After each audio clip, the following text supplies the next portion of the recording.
अस्सलाम वालेकुम guys, biology के एमसीक्यूज़ आज हम लोगों ने करने हैं। देखेंगे अब हमारे पास है फर्स्ट एमसीक्यूज़ हम लोग देखेंगे। न्यूक्लियस में बी डैश और डैश इन शेप। न्यूक्लियस हमारे पास किस किस शेप में पाया जाता है? न्यूक्लियस हमारे पास इरेगुलर और स्पेरिकल शेप में हमारे पास पाया जाता है। उसके बाद rectangular, spherical, elongated spherical, ellipsoidal, square. इसके बाद हमारे पास है फर्स्ट आंसर आएगा इसका।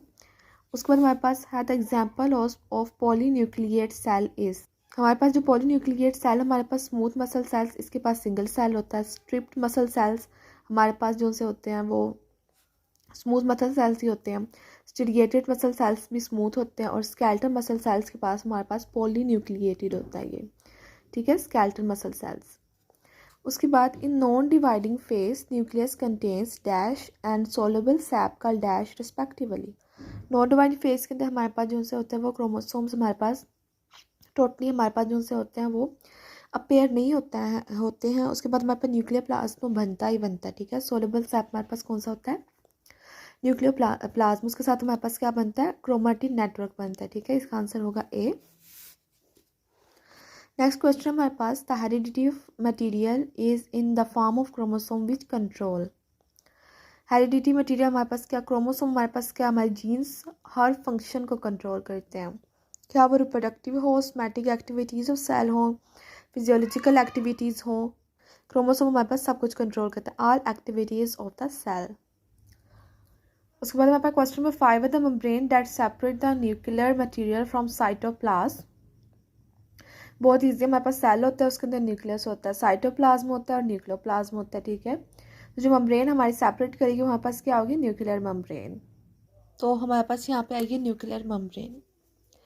Question number 6 है the outer and inner nuclear membrane are continuous at certain points resulting in the formation of endoplasmic reticulum। एक अदर ऑर्गेनेली है। न्यूक्लियोलस भी, क्रोमोसोम भी, हमारे पास न्यूक्लियर पोर्स बनते हैं जहाँ पे हमारे पास जो इनर न्यूक्लियर और आउटर न्यूक्लियर मेम्ब्रेन आपस में मीट करती हैं, आपस में मिलती हैं, वहाँ पे हमारे पास क्या बनते हैं? Nuclear pores.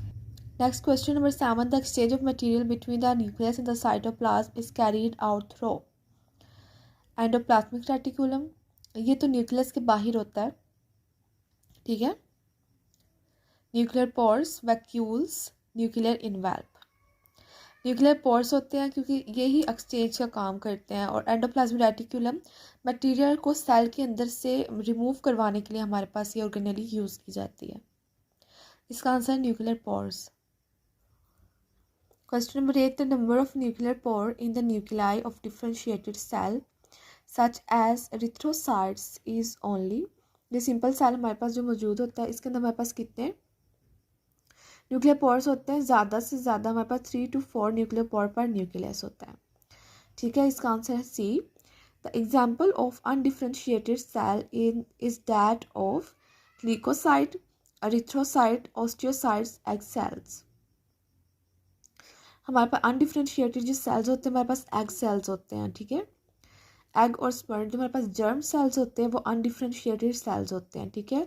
वो हमारे पास जो उनसे हैं वो डिवाइड नहीं होते।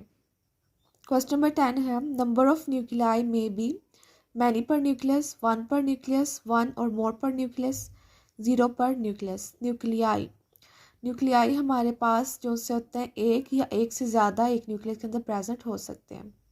Question number 11 it is the dash where ribosomes are assembled and then exported to the cytoplasm via nuclear pores। ये वो जगह है जहाँ पे असेंबल इकट्ठे होते हैं राइबोसोम्स और एक्सपोर्टेड टू साइटोप्लाज्म में बाहर निकाल दिए जाते हैं via nuclear pores. Nucleus non nucleus में नहीं, न्यूक्लियोप्लाज्म एक ही बात होगी। Nuclear envelope non nucleolus is the house of ribosomes. इसका आंसर आएगा डी, न्यूक्लियोलस।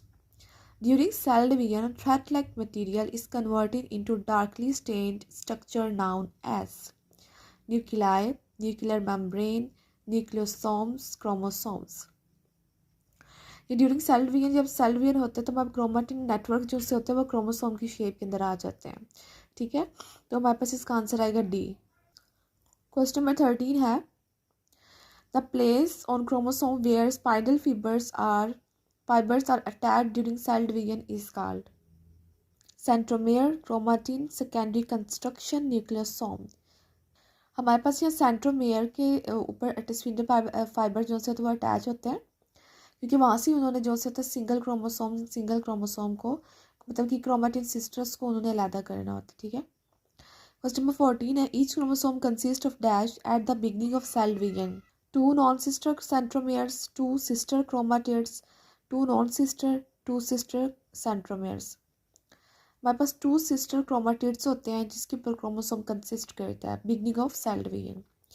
ठीक है, लास्ट क्वेश्चन है हमारे पास, all the information needed to control the activities of the cell is located on the chromosome in the form of. अब हमारे cell के अंदर जो सा होता है वो न्यूक्लियस होता है, न्यूक्लियस के अंदर हमारे पास क्रोमोसोम्स होते हैं, उसके जीन्स होते हैं, उसके अंदर डीएनए होता है। तो ये हमारे पास ऑप्शन दिए हुए हैं सेंट्रोमेयर, कैनेटोकोर्स और जीन्स। वो हमारे जो ऑल फंक्शन जो हमारे पास परफॉर्म करता है वो जीन्स करता है, वो ही कंट्रोल करता है। ठीक है, ये आज हमारे एमसीक्यूज़ थे। नेक्स्ट वीडियो मिलेंगे। अल्लाह हाफिज़।